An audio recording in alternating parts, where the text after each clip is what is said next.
Hello, তুই সত্যি সত্যি আসবি তো? তুই আমার একমাত্র বোন, তোর বিয়ে হচ্ছে আর আমি আসবো না, সেটা কি হয় নাকি? তোর আর এই বাড়িতে আসার দরকার নেই রোহান। এর আগের বিয়েটাও তোর জন্য ভেঙে গেছে।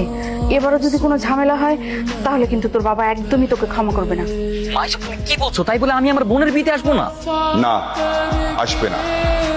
তোকে যেন আমি এই বাড়ির ত্রিসীমানার মধ্যে না দেখি। যদি দেখি তাহলে আমি ভুলে যাব তুই আমার সন্তান। ইস, ভেবেছিলাম বোনটার সাথে কথা বলবো, কিন্তু কাবাবের হাট্টিগুলো এই সময় করতে গেল। এখানে কি করছেন? আমি সেই বাড়ির বাবুর্চি। রান্না করতে এসেছেন, ভালো কথা। এটা কি আপনার রান্নাঘর মনে হয়? যেখানে রান্না করবেন সেখানে থাকবেন, খবরদার উপরে আসবেন না। লোকটাকে চোখে চোখে রাখতে হবে। খবরদার, তোমাদের দুজনকে সাবধান করে দিচ্ছি। ও যেন এই বিয়েতে না আসে। ও যদি আসে তাহলে কিন্তু বিয়ে ভেঙে যাবে। ভালোই হলো আজ রোহান আসেনি।